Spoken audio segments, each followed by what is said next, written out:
just went live. Oh, we live on all three platforms. All right, good evening, everybody. I'm Minister Marcus Stewart. Welcome to the Maximize Your Life Bible Study. It is Wednesday night. I don't know if it's raining wherever you are, but it's definitely raining over here. And so let's hope that this power don't go out because I'm going to just stop. But no, it's good to see you guys. It's good to see y'all tonight. I'm always happy to come on Wednesday night. Hey, how you doing? I'm always glad to come on Wednesday nights. It's always fun to talk about some different things. And so tonight I got three things for you. I'm not gonna do the bullet points like I normally do. Call out one, two, and three. I'm just gonna kind of roll through, but it is only three things. I'm only gonna stay on for about maybe 20 minutes or less. But it's just three things that I do want to pull out. And what I do every Wednesday night is I try to give us something that we can learn and grow from a biblical perspective. And so I just don't believe that the Bible is a book. I believe that you can learn some stuff from it. And so that's what I do. I never give you pointless information, but I do try to get it to where you can learn something from it. So if you see my eyes moving tonight, I'm on three platforms. I'm on Instagram, on our church page.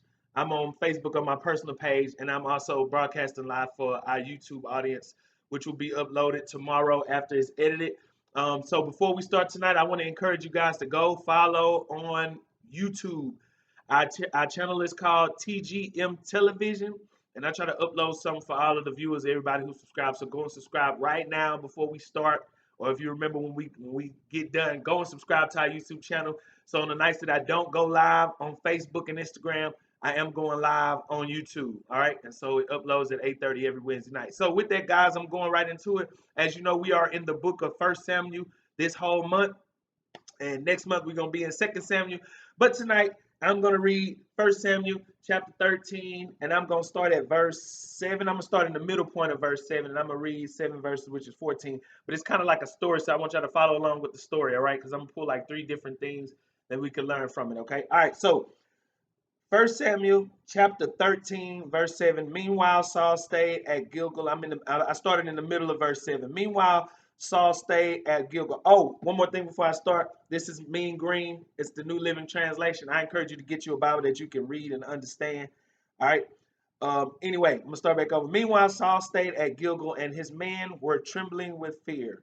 Saul waited 7 days there for Samuel, as Samuel had instructed him earlier, but Samuel did not come.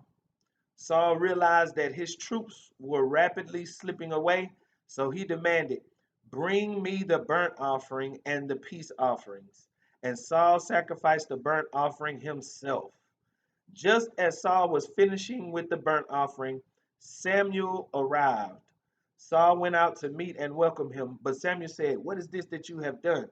Saul replied, "I saw my men scattering from me and scared, and you didn't arrive when you said you would, and the Philistines are at Michmash ready for battle.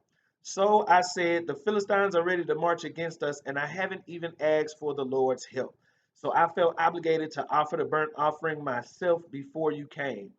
"How foolish!" Samuel exclaimed. "You have disobeyed the command of the Lord your God. Had you obeyed the Lord would have established your kingdom over Israel forever. But now your dynasty must end, for the Lord has sought out a man after his own heart. The Lord has already chosen him to be king over his people, for you have not obeyed the Lord's command." All right. As I said, I got three things for you tonight. We're not gonna do bullet points, but I'm just gonna kind of roll right through it. How you doing right over there on Instagram?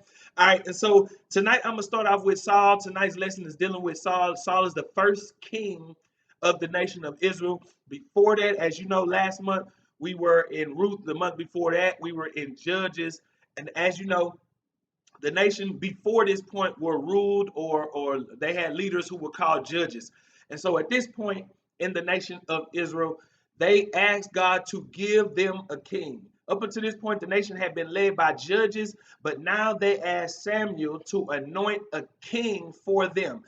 And I want you to get this, because Israel wants a king primarily because they saw the other nations with a king, not because they saw that having a king would be more beneficial to them.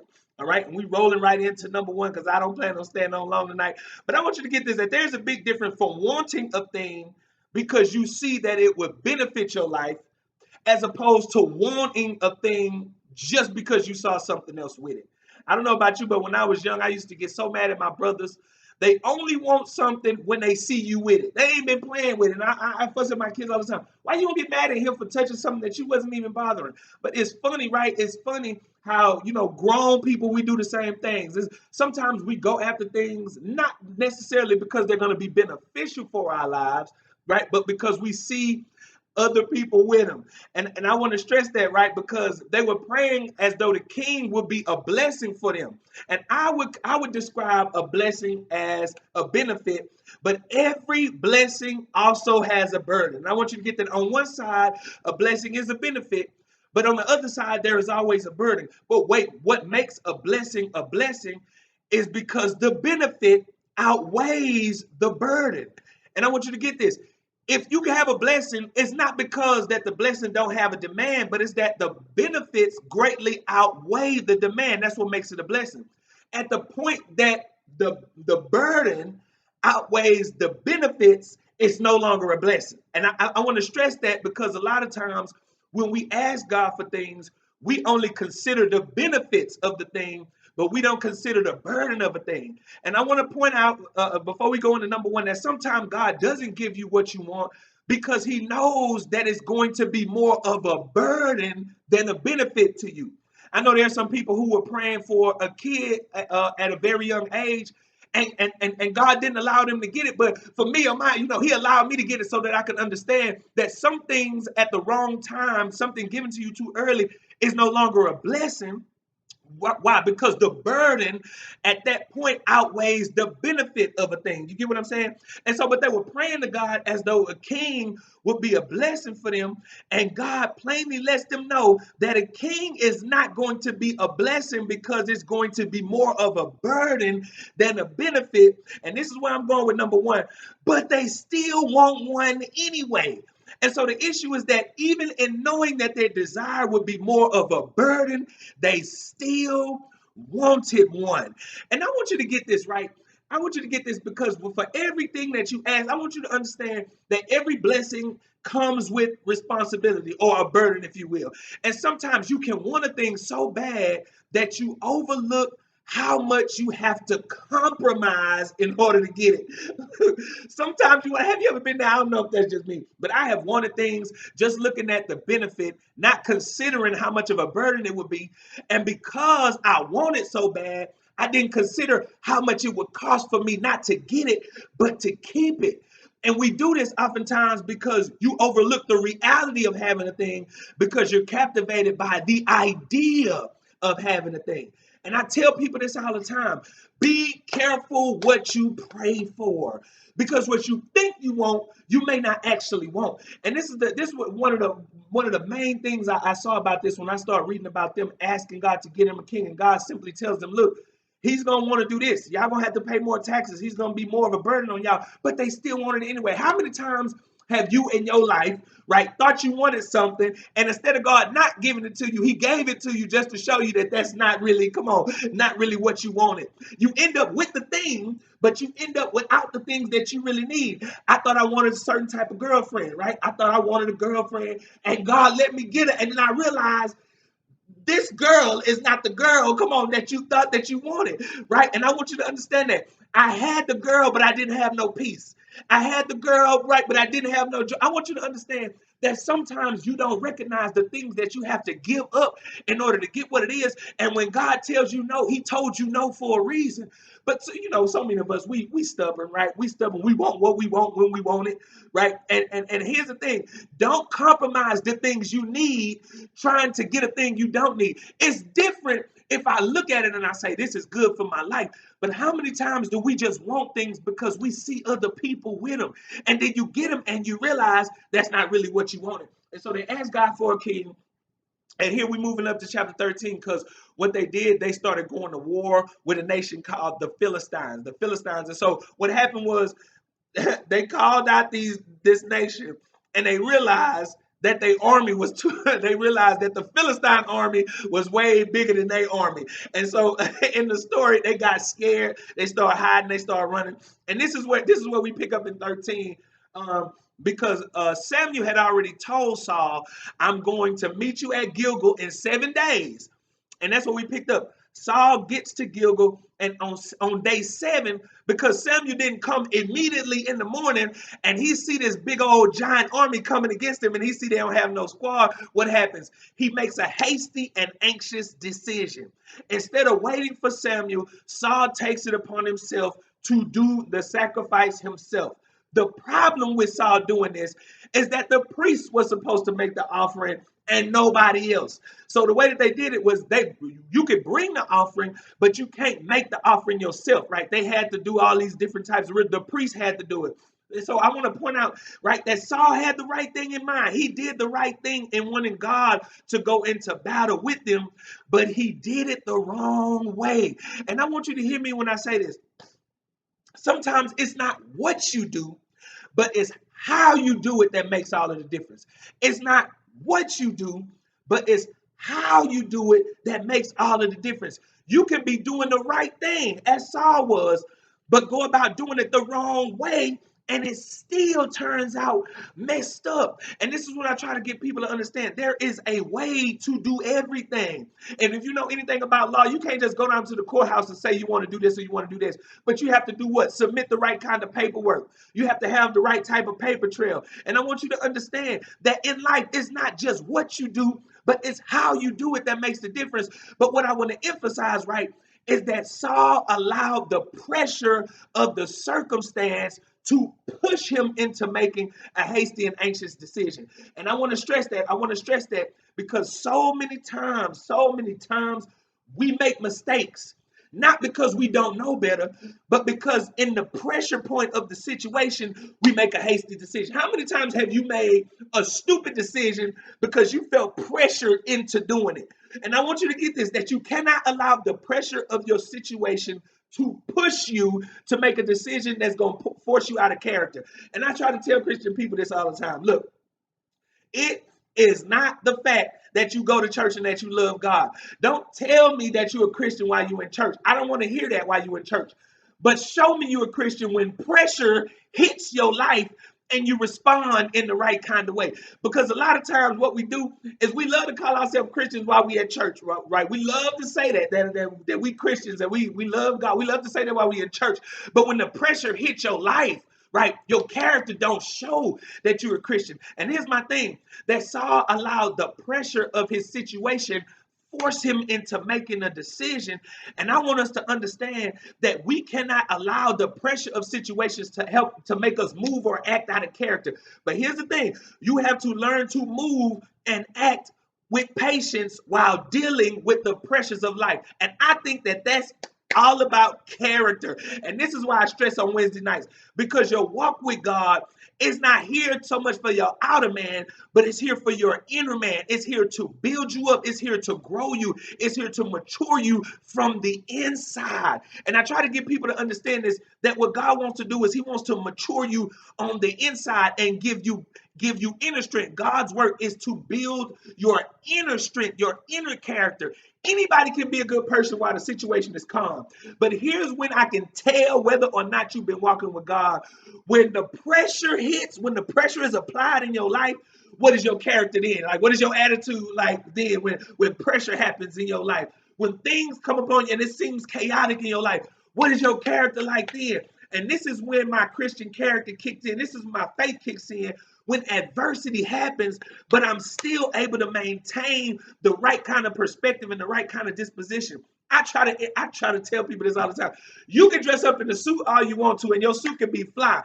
But your Christianity is shown when you're in a situation and it's time to still show that right character. It's a way of getting your point across without being immature. And this is how I know that God, this is how you know that God has been working on you when things seem to be chaotic and you don't allow the pressure of your circumstance force you into making a bad decision or force you into doing something out of your character or force you into making a hasty or anxious decision or saying something that you know you wouldn't normally say. And I want to stress this because what Saul did is he saw the army and he felt like, man, I got to do something. I got to do something. I got to do something. Instead of waiting on Samuel to get there and doing it the right way. And I want you to get this because it's very easy right? To let the outside circumstance influence your inner. Come on, I don't want to go too churchy, but I want you to understand that you got to keep the things on the outside. On the outside, a boat starts to sink. You know when the water starts coming from the outside, and guess what? Come on, you get what I'm saying. And as long as you keep things on the outside, keep your character straight, you'll be able to handle it. But as soon as you allow the things on the outside to come in and start flooding you on the inside, that's when you lose control. And so I want to stress that we have to be able, you have to be able to stand up to the pressure in your life. And this is why walking with God is very important. All right. And so here I'm done because I got one more thing. I just want to point out this. After Samuel points out his disobedience, I want to point out that Saul never acknowledges his wrong or shows any type of remorse. Get this, that the Bible is here for us to learn from it. And we think that the Bible is just here for us to learn for what to do. But the Bible is here for us to also learn what not to do. And here's one of the things I want to point out is Saul's stubbornness. Remember when we read at the end of this is that Samuel says to Saul, he says that God has found him a man after his own heart, right? And it's because Saul was stubborn. I want you to pay attention to Saul's stubbornness and not make the same mistake. Come on, in your life. We saved, but we so stubborn. We love God, but we stubborn. Saul never acknowledges his wrong or shows any type of remorse. And you know what? I don't need people in my life that can't acknowledge they wrong. And I want you to get this, understand that you cannot be so stubborn that you don't humble yourself to apologize for making a wrong decision. And I think this is what kills our churches. This is what kills our relationships. This is what kills our businesses. This is what kills so many things in your life because so many of us are so stubborn that you allow disconnection to happen because you're unwilling to say that you were wrong. And I want to stress this, right? Because sometimes we feel justified in our actions. This is what he does. Samuel comes to Saul and says, Saul, what have you done? Saul says, look, man, look, I was waiting for you, didn't come in the morning, so I had to do what I had to do. You can justify it, but at the end of the day, the action was still, come on, it was still wrong. And he does not show any type of remorse. And I want to ask you, how many people have allowed a grudge because they are unwilling to acknowledge their fault? How many relationships come to an end because one person is so stubborn, or both are so stubborn that they can't acknowledge and admit? How many parent-child relationships, right? I'm the daddy, right? I'm the daddy. I have kids. I'm the daddy. But guess what? Sometimes daddy just says it wrong. I meant what I said, but I didn't mean to say it like that, son. So I apologize. Why? Not because I owe him an explanation, but because I want him to understand I'm not too stubborn to make, come on, I want our relationship to be better than that. And how many of you are killing your relationships because you are unwilling to say, you know what, I had my reasons, but the way it came out, it was wrong. I meant what I said, but I didn't mean to say it like that. Or I meant to do it this way. I shouldn't have done it like that. Because come on, and I want you to get this. And when we see it, look, when I read the Bible, I'm looking and I'm listening. In the end, God cut Saul's legacy because Saul couldn't humble himself to the point of remorse and apology. And before I go off, I want you to hear this. Hear me when I say this, that your stubbornness will stop your productivity. Stubbornness in your life makes you stagnant. Your relationships do not grow. When you cannot acknowledge and correct your mistakes, it stops growth, it stops development, and it stops productivity. I know you saved, but are you so stubborn that you're holding your life in a stagnant place? I know you saved, but are you holding your relationships in a stagnant place? I know you saved and you love God, but is your stubbornness stopping your business from going to the next level?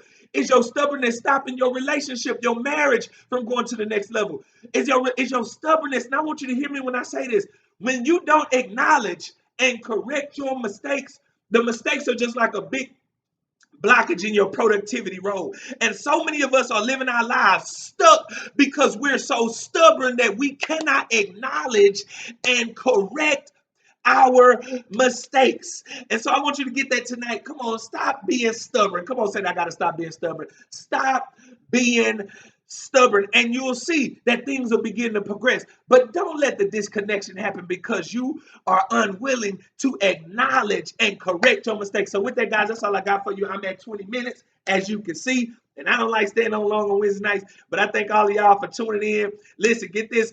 I'm going to be on next Wednesday night at 8:30. As I said, go to YouTube and look up TGM Television, and you'll see the logo, and subscribe so you can tune in. Because when I don't go live on these platforms, I'll be going live on YouTube. All right. So thank you guys for tuning in. I hope something that I said was able to help you or encourage you in your walk with God. And visit our website, www.thegodmovement.com. That's all I got for y'all tonight. I see y'all on Facebook. I love you guys. I will see y'all next week. Good night. I see y'all on Instagram next week. Good night. I love you guys. And for y'all on TGM Television, I love you guys. And y'all have a blessed night. I'll see y'all on Sunday morning.